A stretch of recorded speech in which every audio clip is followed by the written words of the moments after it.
So this is, first of all, this is a participatory session, which means that you will be involved, and I will explain you how we will be asking you also your contribution to the conversation. My name is Gerardo de Lutzenberger.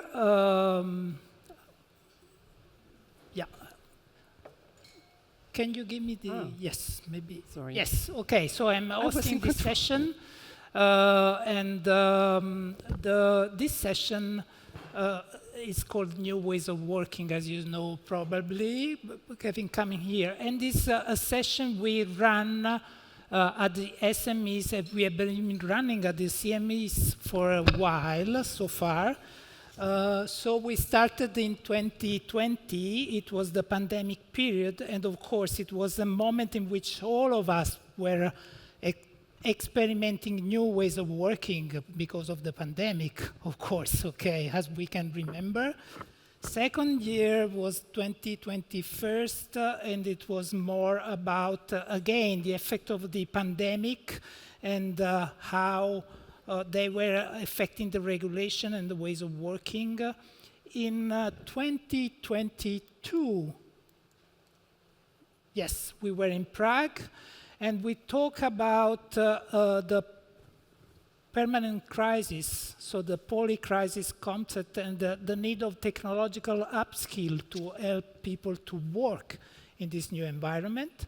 And last year, we were in Spain, and we talk more about flexibility at work and how you can regulate home working and remote, so remote working and working in the office, how you can combine the two things from a regularity point of view. This year, we are going to talk about a very important topic, which actually I'm not an expert, they are expert, but I discovered how important it is when we were preparing this, okay? And I saw how passion and how many things there are. And we are talking about the burnout and, let's say, the well-being of entrepreneurs, but also of the SMEs environment, and in somehow also the societies, because it has effect also on the families of these people and those things. So this year, we want really to explore this theme, okay? So the burnout, burden, and the well-being of entrepreneurs. And I'm hosting this team. I have there my colleague Miriam Artola Dendaluce. She will be drawing as we did in the past. Also our conversation, she will harvest our conversation in that way. And we have a panel. So here, there are several experts of this topic. The first one, it's Ute Stephan. She's a professor at the college, King's Business College. She's a professor of entrepreneurship, and which is the King's College London. We have Patrik Kovács over there. Patrik is the president of this SME Entrepreneurship Committee business at OECD, and is co-president of the Federation of Hungarian Business, and he is really in a lot of different positions in this moment. So I really invite you, I just say a few words about our speakers. If you want to know more about them, look in the app and you will find their complete profile. Otherwise, I will spend 10 minutes just to introduce them. We have Renaud Francart, who is there. Renaud is an advisor at research department at OECM, which is the French-speaking self-employed people and SMEs Confederation. And then we have Anne Habets, which is here. Anne, it's an entrepreneur. She's the director of Stress Out, and she really focused with her business on this specific theme. And she has a lot of stories to tell. And so how we will be working together, we will listen first of all to them and their introduction. And then, because as you know, this year we really focus also in getting recommendation that can go to the new commission. I will invite you to reflect on this and discuss at your table a little bit about that, and then we will give you the floor, and you may share your recommendation with us, and then we will close with them again, giving us a little final remarks about the session. So that's the program. This is how we are going to work. Take it slowly, don't burn out for this. And so Ute, over to you. Thank you very much, Gerardo, and I'm glad to be on this particular panel with my co-panelists, and I'm really looking forward to what topics you might throw up in the workshop part. So I'm a professor of entrepreneurship. I'm also a trained psychologist, and hence the interest in mental health and well-being. And I see this as very going to the core of the sustainability of entrepreneurship. If you want, mental health is about the human sustainability of entrepreneurship. And just in case, if you wonder whether there's a business case or not, the mental and physical health of SME entrepreneurs underpins essentially the economic sustainability of their business. We see that if you want happy entrepreneurs, for short, are more innovative, they're more persistent, and their firms have higher performance. And that's based on cross-disciplinary evidence. So having said that, I was asked to talk a bit about a big global study that we did. You see over 5,000 SME entrepreneurs, 23 countries. I'm not going to go through all the study, but if you're interested, there is a QR code. And this was done during COVID, and perhaps unsurprisingly, what we found was that really COVID drew out one more time that the well-being of entrepreneurs and their businesses is ever so closely related. So in our study, roughly 61% of entrepreneurs saw the very existence of their business threatened by COVID. So they literally thought they have to close. And in parallel, what we saw was that there was a 12% reduction in entrepreneurs' well-being. That may not sound a lot, but it is a lot. And that's significant because the well-being underpins their resilience, and also we saw relationships to their post-COVID scale-up intentions. When they were higher in well-being, those were greater, so they were planning to create more jobs and innovate more. But we also saw really the downside of poor mental health. And it threatened the very sustainability of the business. If you look at the Polish entrepreneur quote in the middle of the slide, the entrepreneurs just couldn't get any sleep any longer, were so stressed with what was going on, felt responsible for not being able to pay his employees, and eventually closed the business because it was just too much. There were just too many sleepless nights. But it's important not to just think it's the ones who may not be doing well. Also the entrepreneurs who were growing through COVID and whose businesses pivoted and they had a load of growth opportunities, as the New Zealand entrepreneur on the slide, their working days extended. They were equally stressed to keep up with demand because they felt their services are important during COVID, but how the hell am I going to satisfy all of this? And they were pushing and pushing and wearing themselves out. And I know we like to think COVID is over, but for the entrepreneurs, there are many other crises. There are crises on the horizon. The costs of doing business are still very high.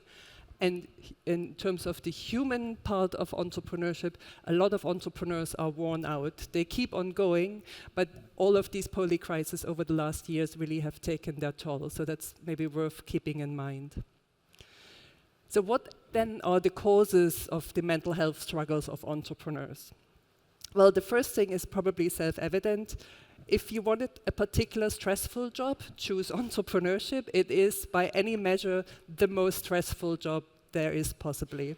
So you have some stresses in other occupations, but you have hardly ever have them combined in one occupation. So there's long hours, high workload, time pressure, but there's also fundamental uncertainty. You don't know how your market might develop, what new shock comes away. It's very lonely. Often you don't have anybody you can confide in or seek feedback from. There's financial worries, downturns, and there is a lot of responsibility, right? There is a lot of autonomy, but the buck always stops with you legally as well. So there are those stressors. The other element is that stress is a silent killer. In the short term, when you feel stressed, you mobilize more energy, so you're actually more productive, you put in more effort. So in the short term, stress pays off for higher performance. But in the long term, we know that stress takes a toll on our body, the so-called allostatic load. And what happens is basically that over the long term, our body wears out if we don't grant ourselves any opportunity to recuperate, and that is then showing up in terms of mental ill health and physical ill health. And the third element is what I call the entrepreneur well-being paradox. It's very difficult for entrepreneurs to notice that this is going on, that they are overstretching themselves over time. And why is that? Because entrepreneurship is also one of the most rewarding occupations, right? You make a lot of decisions yourself, you shape a business in line with your values, with what's important to you. Of course, it's very meaningful work and you're enjoying that. So then to admit to yourself that it's also very stressful and that maybe you need to cut short a bit and look after yourself feels like a challenging thing to do. And why is that important? Because I said in the short term, stress leads to more effort and the business is doing well. But in the long term, if you're trying to work through burnout, you become much less productive and the business then suffers. You make wrong decisions, misleading decisions, sometimes costly decisions. And that's kind of a downward spiral that's kind of starting there. This is my last slide. So what can be done about it? And clearly we need a multi-pronged approach. There's no easy fix, it's far too complex for that. But the first thing is, when you ask any entrepreneurs, they don't feel they can talk about it. And who would they talk about it to, right? Can they tell their bank that they're stressed? That may impact their loan conditions. If they tell their spouses, we see that may work in kind of the first year of doing business, but over time the spouses are also very tired of hearing the same issues over and over again. So they're also worn out. So it's really difficult. And there is this big stigma that you're not a good entrepreneur if you feel stressed and don't have it all under control and don't pretend to have it all under control. There is a real opportunity for funders and support organizations to step up.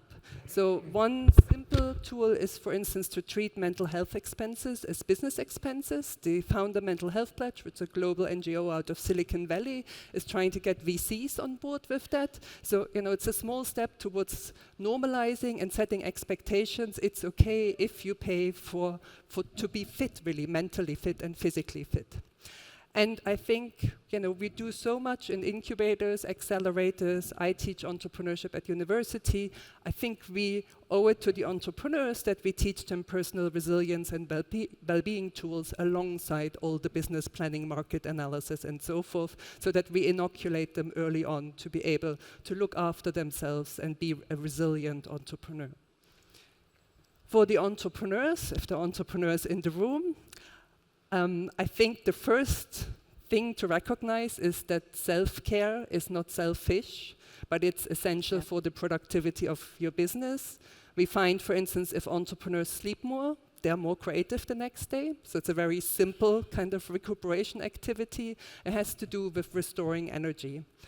And the other element is, I am under no illusion that you cannot eradicate stress as an entrepreneur, but what you can do is kind of listen to your body and give yourself kind of small breaks and, ingrain little recovery activities into your day. It makes a huge difference and allows your body to reset this kind of stress response that's coming up.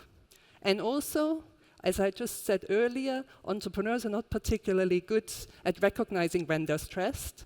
So ask a significant other, if you have one, whether you're stressed. They are surprisingly good barometers and much better than ourselves at noticing when we're under pressure. It goes for academics as well. And then in terms of policy, I know that others have much more to say there, but in some countries there is no basic safety net for entrepreneurs, right? If the business fails, you're looking at a very bleak outlook. So there's things we can do there, and it's really where health and social security policy intersects with SME policy. Thank you very much, and I look forward to your questions, and I give over to Anne. Yeah. So Patrik, over to you. And these are all the people I collaborate with. Apologies, I just wanted to recognize them. Thank you very much. Well, how about we go honest? I think we all felt overwhelmed. We all felt that we are close to burnout. Well, yes, in the modern life, this is really much affecting all of us. But when we talk about entrepreneurs, there's even more stress on them. I'm an entrepreneur myself, besides of leading different organizations, and with my great colleagues, we are organizing 15 events, reaching 3,000 people next week. It's a great journey, but it's on the edge of a mental breakdown and the flow state. So we all know that this is important. And I'm very happy that finally we speak about these things, because we entrepreneurs suffer the most about the loneliness of this issue. And it's not just about us, it's about our families, and it's about the economy. In the OECD, 2/3 of the employment is employed by SMEs. Even there's many small companies employing 1, 2, or 50 families. There is one single mother or father who has everyday problems. We need to take the kids to the school and deal with this, deal with that, and then we have the continuous stress. We learn the stressors. Well, since COVID, it's continuous crisis. COVID, then inflation, then disrupted supply chains, then energy crisis, so it's too much. And the real problem is that we cannot really tell about it to anyone. I cannot go to my bank and have a good conversation that, hey, I'm about to check out. I don't think I will be able to pay you back your 2 million euro. How about that? Do you want to help me or serve me a coffee? Or, as you said, telling your spouse that, again, it's a difficult time. And this is something which we need to be honest about. I was very happy last year when we organized the SME Ministerial at the OECD. What happened was that the ministers started to talk about this, and we saw that this is a big thing. We heard from friends that about 7 to 8% of the SME owners are basically about close to burnout. And why we talk about entrepreneurs, yes, we say that even if I work somewhere, we are all experiencing stress. But when one SME owner fails, it impacts families. If I fail, and this is again another stressor, I'm responsible for 4 or 5 families I feed. I cannot fail because I don't just fail my family, but I fail many others. And it's kind of like when you can't sleep, right? How many times it happened to us that we cannot sleep, then we get stressed because we cannot fall in sleep, so we just basically go to the cycle, and then we couldn't fall in sleep because we were stressed about we couldn't fall in sleep. And I see this at the entrepreneurs. So the basics, what you also said, let's start to talk about it. Talking about young people and young entrepreneurs, well, yes, there are certain challenges. I'm founder of the Hungarian Young Entrepreneurs Organization, and I see many dead ends with young people. When I started my first company, what I learned at the first week is that theoretically, there is no difference between theory and practice. Then you start to do it, and you realize that practically, there is difference. So the textbook is not working. Second of all, startups. I like startups, I encourage them, but many young people start their life disappointed because they believe the big myth that I can be the next Zuckerberg. I start, I lose money, I fail, and then the disappointment comes, and again, mentally, no one to help me, especially here in Europe when there is no second chance. We have a failing culture. So again, even when we start, we have this big burden. And the third of all, we must face that younger generations do have attention disorders.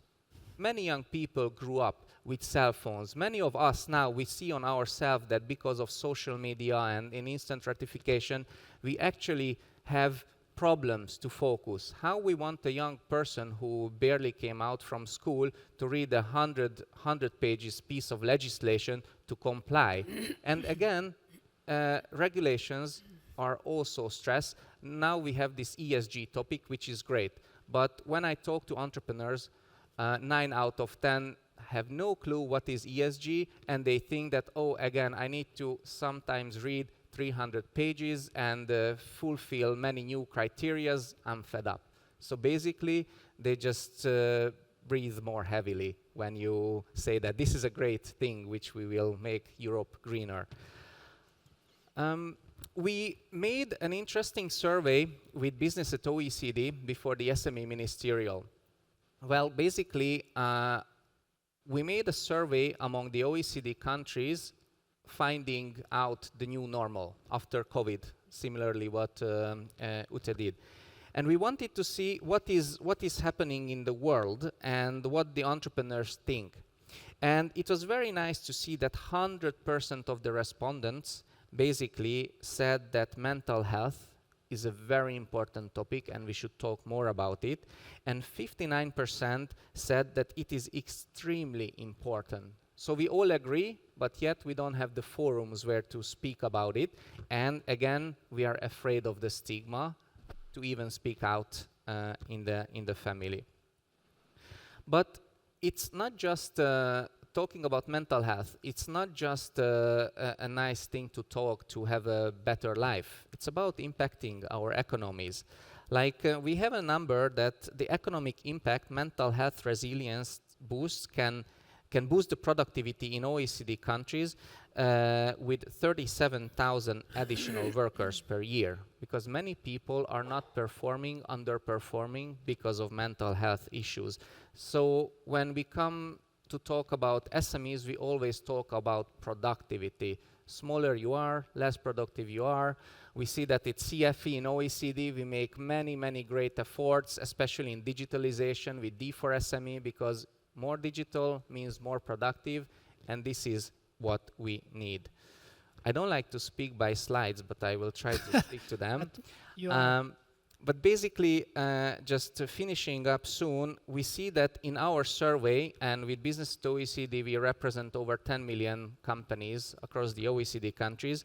We saw that the main stressor for SME owners are the work-life balance and the market uncertainty. It was very interesting to see after COVID that when COVID started, it was more clear situation for them. I need to close my shop, that's it. The following year, when I was uncertain whether I can open, shall I buy some supply and I can sell next week or I cannot, this uncertainty also helped to crack people down. So, making it short, I think it's very, very important to have a destigmatization, as you said, to have an acceptance climate. Maybe we should not run to the bank officers first and say that we have problem with the loans, but at least be able to speak about it. And we need to have programs for entrepreneurs. I know some good examples, for instance, in South Korea, that we do need to stress this, because entrepreneurs and SMEs are not a homogeneous thing. If you go to a board of a company, a multinational company employing 300,000 people, with a compliance officer or with an HR manager, you can do many things. But SMEs are everyday fathers, mother, and you need to tell many, many, many, many, many, many, many, many, many, many, many individual small entrepreneurs the same message until it reaches them. Yeah. No, finish. Time is flying. Yes. Thank you for this. So, yes, Renaud, over to you. Thank you. Good morning to all of you. Thank you for the message and the data. Very interesting. And I will just tell you in 4 minutes how in 4 years Belgium developed a structural policy to promote well-being at work for the self-employed. I will point out. Oh, you have. Go to the next. Yes. Yeah. I will point out 3 key dates with you. 2020 with the COVID-19 crisis, 2022 with pilot projects in Belgium, and 2024 with the creating of a new coverage section in the social security for self-employed. Then 4 years.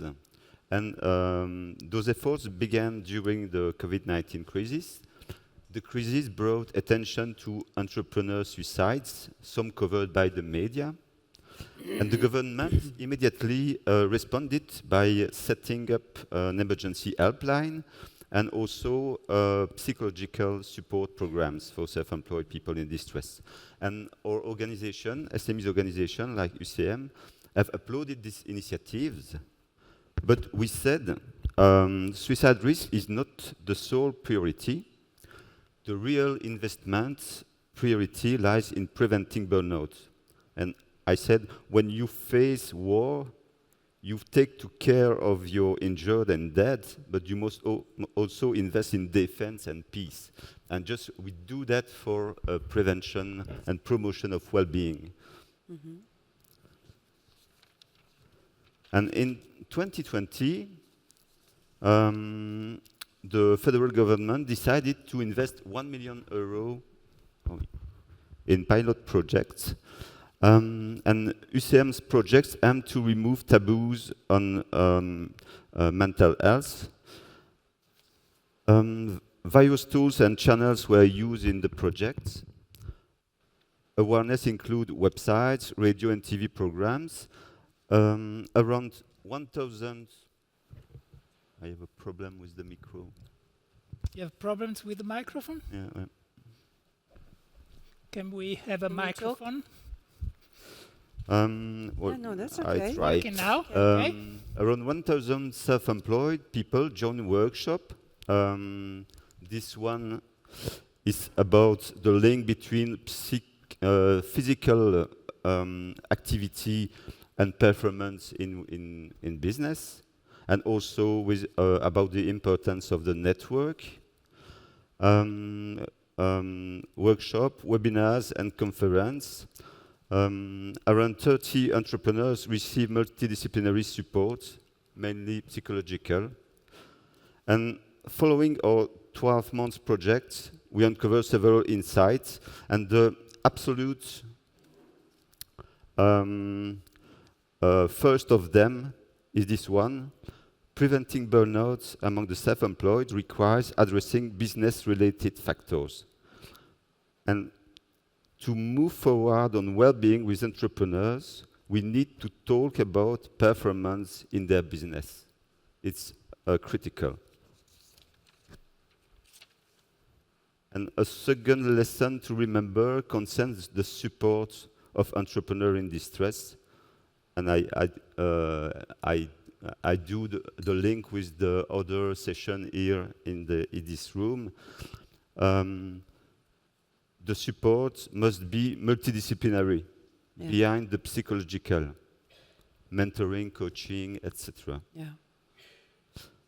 And for organization, after the pilot projects in 2022, we said it would have been unacceptable to have prolonged period without any prevention or support measure in place.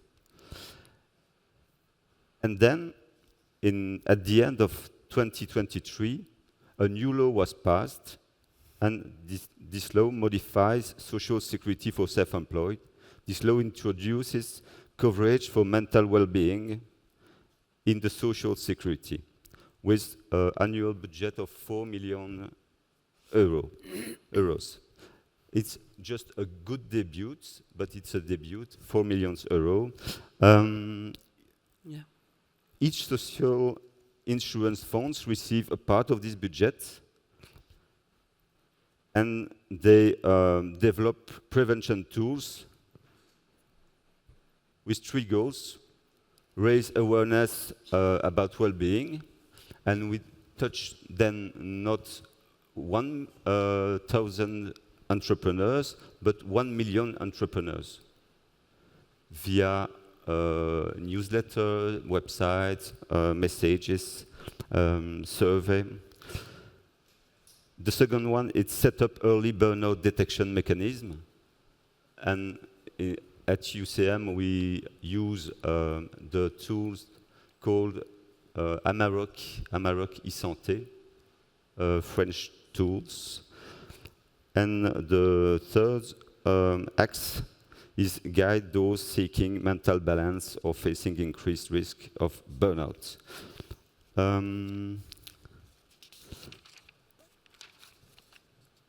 one more slide. Yes, this is the tool Amarok e-Santé. One more slide over the near future. To further develop this policy in the coming months, UCM suggests increasing funding for prevention and support. And we also insist to create prevention kits for new entrepreneurs, for school curriculums, and also targeted kits for women entrepreneurs. And for us, women entrepreneurs can significantly contribute to preventing burnout among self-employed workers. They tend to be more proactive in participating in our prevention programs. And I stop with this. Thank you. Thank you very much, Renaud. So, Anne, over to you. Thank you. Well, just trying, there. Just like to start with this small explanation from Dr. Jacinta Jimenez. Burnout is avoidable if you take steps to develop your personal resilience. And resilience isn't about toughing it out or having grit. Instead, it's about making space for vulnerability, tuning into your thoughts and emotions, and learning to ask for help.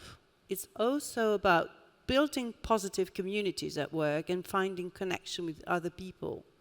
So company leaders have just as big role to play in preventing employee burnout. They can do this by creating equitable workplaces where employees feel a sense of belonging and psychological safety. There's a lot of conditions there that explain, but that give us already some first steps to what is it which is behind burnout, and I'm sure most of the audience know. So I'm Anne Habets, and I totally changed my life about 10 years ago. I was originally a business engineer, and I've been under pressure at the age of 24. I used to be business manager of the family business, and I've been going through burnout about 12 years ago, and I thought, well, there needs to be a way to prevent, really, not to have to go through this pathology that lasts in average between 8 and 10 months stops. So that's a very long period that you have to take care of yourself without having a lot of revenue. So anyway, I've been creating different approaches, collective, individual approaches. And I think that really, as Ute and the other one said, really the first point is really to know and stop and see the early signs, spot them. Because we are actually usually so much into, yeah, but I can handle it, I can go over it, I know, I'll take a few days off and I'll be fine. But that is not true. At one point, your body just stops because he can't handle anymore. So there's really a reluctance to discuss about this among entrepreneurs, and I think and I was very happy to hear about the mentoring just before the previous panel, which was very interesting, because burnout for me is a very interesting lesson. And there's also a question of culture. What is it that we in Europe, what is our reaction towards failures, as called failure in the US, because considering the lecture yesterday, that what is our reaction towards failure and how do we handle it and what do we learn from it? And I think that's very important also to be able to talk about this. So acknowledge the stigma, have personal observation, and as Ute was saying, you can also rely on the family, on colleagues who would tell you, well, I've been seeing you a few changes, behavior, emotional changes, evaluation, and then encourage openness, encourage the ability to talk about it and to be able to get over it. And I just would like to point out just a very simple question. When you feel that there is a lot of stress, where can I make a difference between my circle of concern, of control, and out of control? And that's a very simple question. Just ask for yourself, where, if I identify my stress, is it part of my circle of control, or my circle of concern, and to see that actually there's a big difference in personalities between the people who are reactive and with a circle of concern, which is much larger, wider than the circle of control, which is really under your acts and behaviors and talks and so on. So I would say that to redesign work for resilience would be first to reduce the pressure by asynchronous work, so allow yourself to have some pause. And I would say 3 Ps. It's very easy to remind yourself. 3 Ps. First for pause, then prioritize, and then protect boundaries. And the pause, what really matters there is not to make a pause with performance, but pleasure. Go back and find activities that allow you to find some pleasure apart from your work, obviously. So these poses should be the mini bubble, the daily bubble, and a weekly bubble. It's not a big thing, but I think we're able always to find those bubbles. So the mini bubble is 5 minutes break every 1 hour and a half, 2 hours. Daily bubbles, 15 to 20 minutes. For yourself, no performance objective, and weekly bubble, minimum 1 hour of passion. So something you really like to do for yourself. Then prioritize, of course, because we say studies have been showing up that the more the less you prioritize, the more work you have. So it's kind of not always quite obvious, but that's the way it is. And then protect boundaries, so to preserve your energy and mental health, and obviously you can delegate. So this is just a small, I don't know if you can see this. This is just to give you the process until burnout, just to understand that you don't have a burnout in a few months. It's a very long process, and it's pernicious. So it comes from a psychiatrist called Michel Delbruck in Wallonia. I'm Belgian, by the way. And so you can really see that the sliding, this shift from primary prevention, where everything is quite under control and just running well in terms of mental, emotional, behavioral, and physics. And then step by step, you are shifting little by little. And the problem is that you actually adapt, and you adapt too much on those different changes in behavior and emotional side. And then the question here is how to prevent, to come to the tertiary prevention, which is I'm in the middle of a burnout and I want to get out of it. And yeah, by the way, you don't really heal from burnout, you recover from burnout. So there's a before and an after burnout, that's obvious.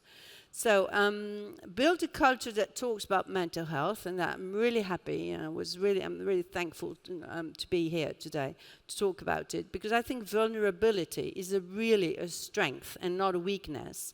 And share your experiences to break the stigma.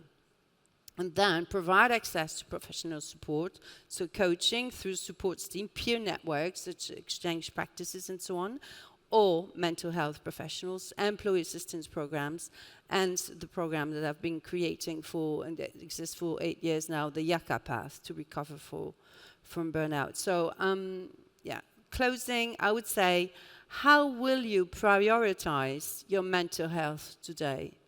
What is your first small step you're going to take into to try to take care of yourself, to come back to a positive stress, which is obviously at first very positive. So do not wait, please, until your holiday to relax or recharge your batteries. Thank you. Thank you. Anna, yeah, thank you. So you have seen from how many different perspectives you can approach the problem of the well-being of entrepreneurs. And as I said, we have Miriam, my colleague Miriam Artola Dendaluce. She has been harvesting, and I wonder if you can project now what you have been harvesting. Quite a lot of things, I guess, to harvest, and a bit challenging for you. Let's see if you can screen that. Can you screen the iPad? Can you display the iPad? Yeah, okay. So in progress. Thank you. Yeah. That's And nice. yeah, she will keep on working on that. Now the floor is yours. Okay, so the idea is take some minutes. We are running late as usual in this session, but I'm glad that we could listen to your experience, what you have bring into the conversation. You have now, let's say, around 10 minutes, no more than that, to discuss with your fellow peers, the other delegates at your table. And the question for you, can you please put again the slides on? It's, yes. So, what priority action should the new Commission promote to support entrepreneurs' well-being and mental health? And you must know that we have been working quite a lot on this question because it's, of course, it's not really under the responsibility of the Commission, just the mental health, although, I mean, you may question about that. It's so broad that you may have personal way of approaching this from an organizational support program, by a law, as we have seen. So you have many different layers here, and the idea is what we can learn from your experience so far, what you can bring into this conversation, and what we can bring to the attention of the new Commission. So let's say 8 minutes from now, just take some time, then I will stop you and I will hang the microphone around the tables for some harvesting, and then we will be closing. So, over to you now. Now you first discuss and then you talk, okay? Let's see, if you have any recommendation, any priority action you would like to raise, just raise your hand and I will come to you and, yes. Prego, Thank you. yeah. Hello, thank you. Alessandro Carbone, Academy of Entrepreneurship, Greece. Thank you. It was very inspiration because I have also done a research on a specific category of entrepreneurs, which are the ones, project managers filing EU programs. So 2 things came out, which is one, a communication campaign. It is okay not to be okay, so let's not cheat on ourselves. Let's convey this message that entrepreneurship is not only profit, is not only innovation, is also taking care of ourselves. And the second thing is, it is a welfare policy which we would like to ask the Commission to promote in different countries.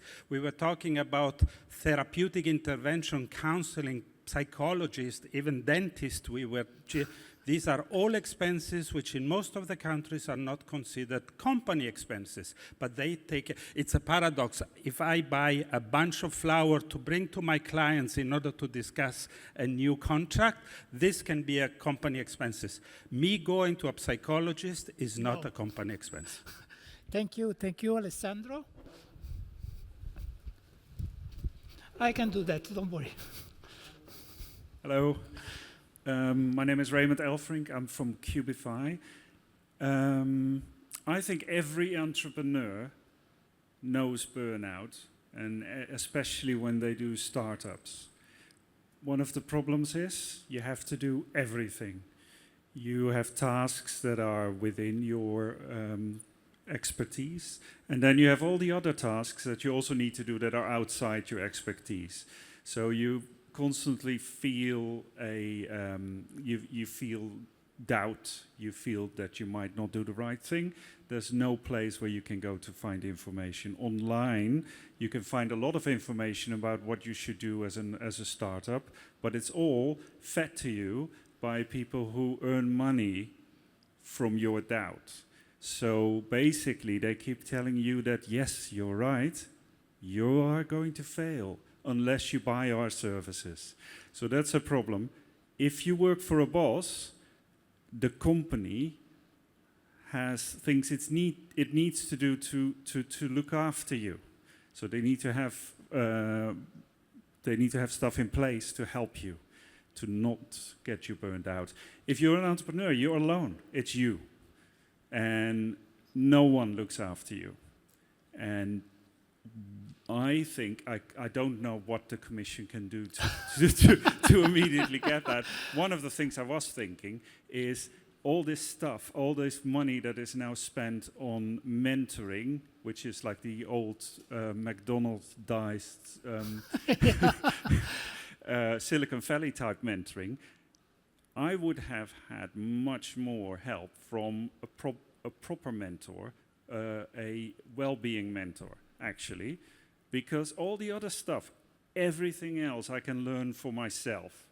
I can do it all by myself. But the well-being is something I could have helped with. So if they would spend more money on that kind of help and less on the incubators, I would be super happy. Thank you, Raymond. Ladies first? Ladies first. We discussed together. Ah, okay, okay. So I'm Kaveh, and from our table we had a discussion around, for me as an entrepreneur, I'm afraid of letting go and trusting my employees. And so learning perhaps trainings on delegation skills so that I don't have to be everywhere doing everything and I have staff. I think that would be great. We also talked about having programs for early warning signs. So if you're not able to pay your employees in the first year, maybe that's a sign that things are not going well. And how do you communicate that? And also communities of support. As a female founder, we all know in this room how much support we're getting from our economies, from our countries, and it's not that looking that great. So when we go into communities as women, we're often talking about challenges and not so much about supporting each other based on the good things that are coming, and that can be depressing. So how do we build communities that are supporting our mental well-being as women, despite what's going on outside of our environment?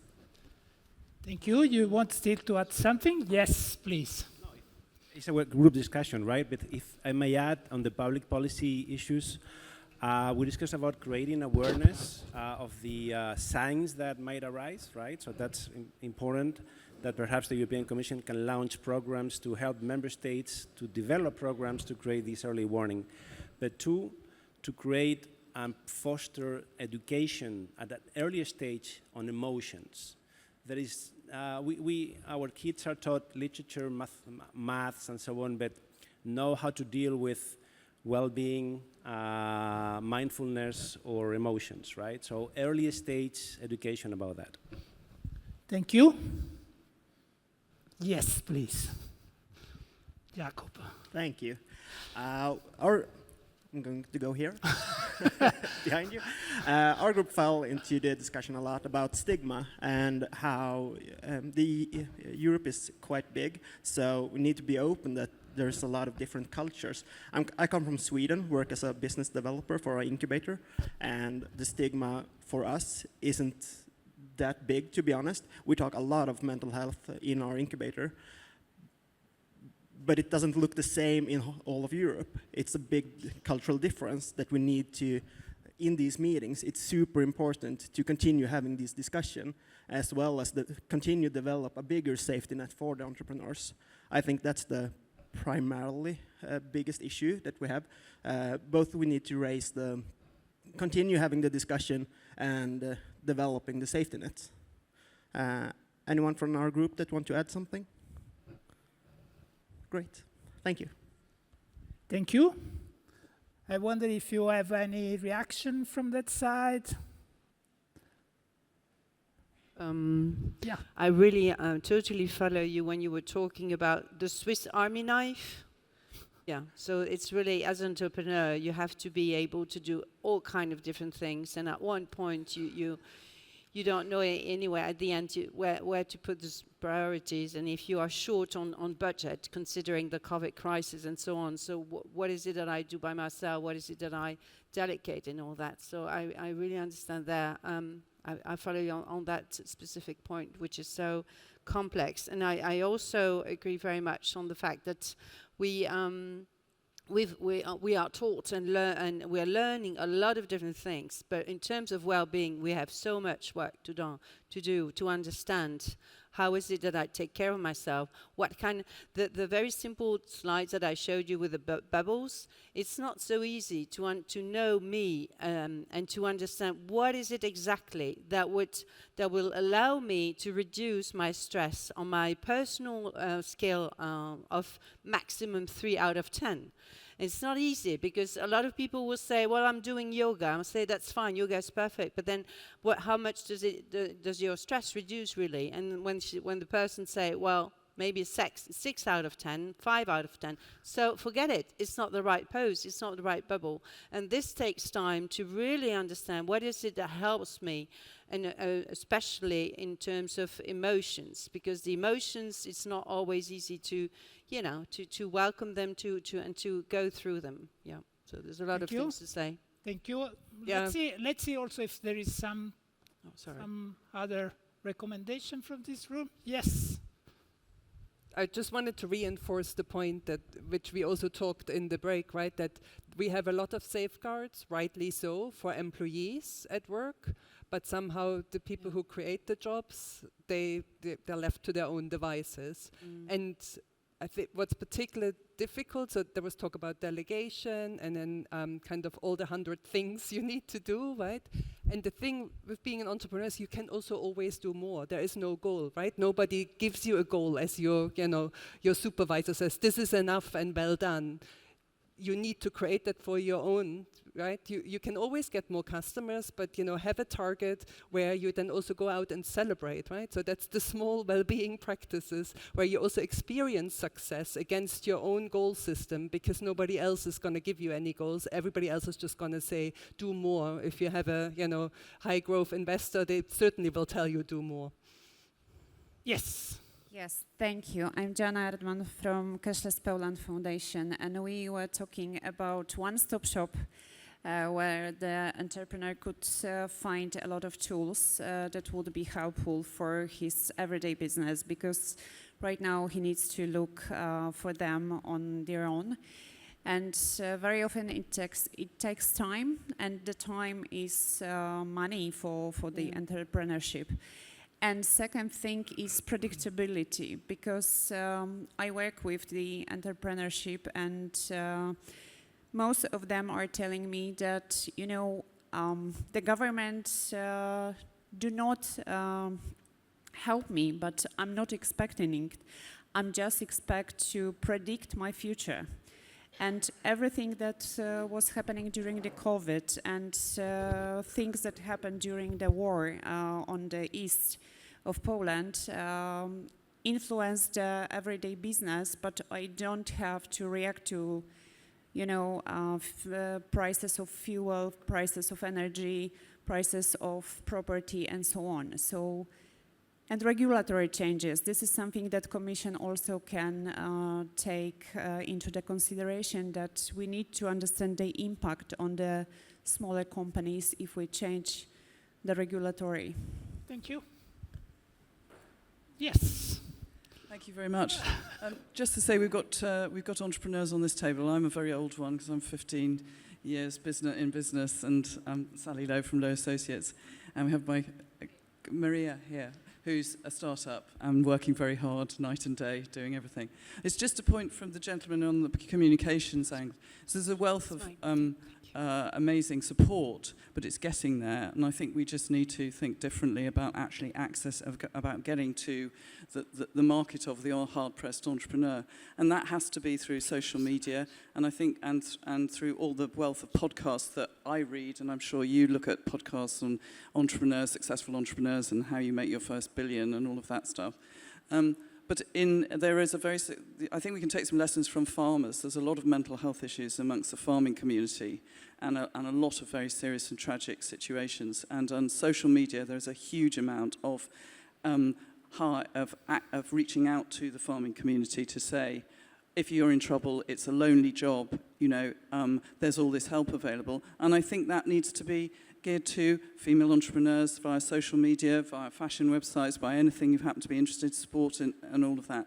And just using some of the communications budgets that the EC does have to access that in a much smarter and focused way.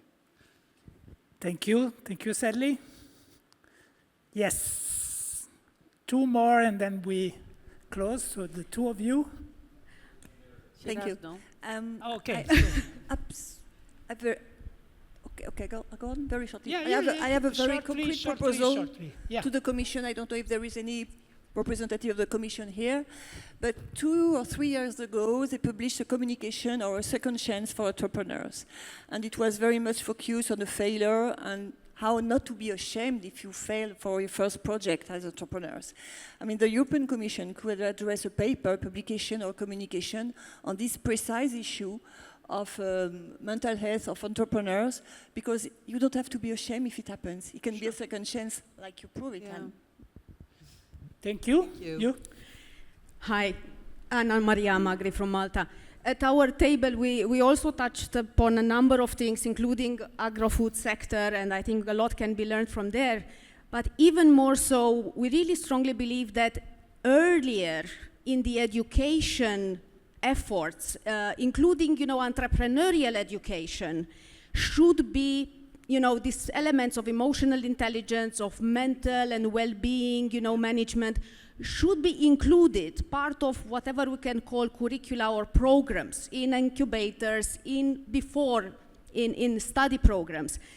Because often entrepreneurship and startup ends up being a bit glamorized, and there is also all this focus, as was mentioned even last evening, on unicorns and the big competition and the big guy or girl that you are going to be. And somehow I think we need to be a bit more realistic, or to create more realistic expectations, because otherwise the entrepreneurs themselves would think that they are a failure, or that they are not progressing fast enough if they are not going towards that, unicorn stuff. If we, it just cannot happen.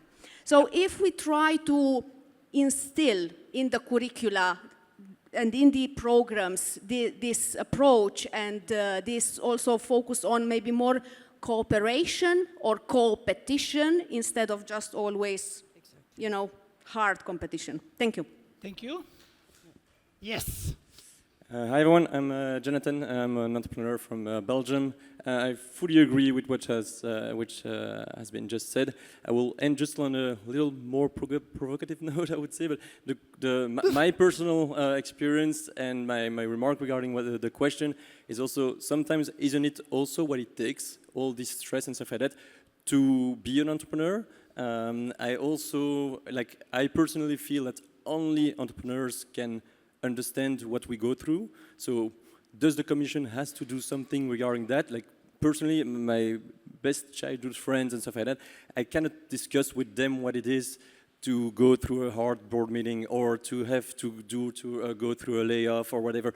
Like they can say, oh, it's hard, but they won't understand what it is. And I have a big part of my network now, my friends, which are also entrepreneurs, and there I would go towards them, and that's something we discussed. Like today, I feel between entrepreneurs, we talk much more about failures, and so isn't it something we should leave between entrepreneurs? And I also feel that there is that that ideology about entrepreneur, like from the non-entrepreneurs, oh yes, this unicorn, we should get there. But I also, within my friends, 99% of the entrepreneurs, they struggle, or 100% of the entrepreneurs that I know, they struggle. I made the link, like I'm a really proud father of a 5-month-old baby for the first time, and everybody at the beginning was like, oh, good luck, it's gonna be like really hard, like heavy nights and stuff like that. But I think the reward of it, like people keep doing it, keep doing baby after, because the reward, it's harder to explain, but like people keep doing it. And for instance, as an entrepreneur, yes, it's hard, but if you fail, most of them will start again. They want, because it's so, like, I'm happy to go to work in the morning, even if it's hard, and I have some hard times. And that's hard to explain, why we like what we do. Thank you. So You may have noticed that we are over the time, the schedule. We are going to close very soon. I wonder if Miri can, if we can put the tablet on the screen again for a moment, just to show what is, and if you have any final takeaway from this session, okay? You just very quickly, and let's go through them. Yeah. All right. I might start. I really like the fact, and let's highlight it again. I have 200 pages regulation how to make this glass. I have thousands of pages of regulation, and I get a fine how to keep my employees safe, but no one is caring about me. Yeah. And we need to be honest with ourselves.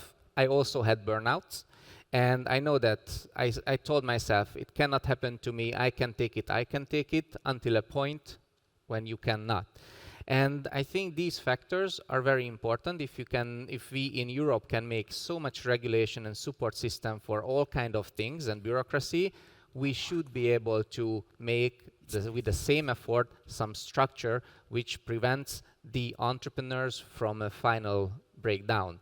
And we must say, and put it on the stage today, here, that the mental health issue is a factor, a key factor in the European productivity, especially when in whole Europe we are looking for ways how to be more competitive on the global stage. Yeah. Thank you, Patrik. Any other? Yeah, Renaud? Yes, I will insist of the action upstream. And when we several persons talks about communication campaign, and it's okay not to be okay, but it's okay to have several tips. You must attention to your network with entrepreneurs, with bedtime routine, so simply tips you must have when you are a starter, when you study to be an entrepreneur, etc. Then upstream. Thank you. And I don't know, anything else from you? Well, there's too much to say, but I think the most important takeaway is that it starts with the stigma, right? So if we all were to go out and talk a little bit more about the topic, that could already make a big difference. And then if you're an entrepreneur, think about something nice you might do today for yourself, following Anne's advice that may make you happy. And it will always be stressful, but I think it's how you deal with the stress in the long term so that it doesn't erode your ability to be an entrepreneur. So, we're not going to talk away the stresses of being an entrepreneur. That's part and parcel of it, but how you deal with that impacts on the human sustainability of you and your business.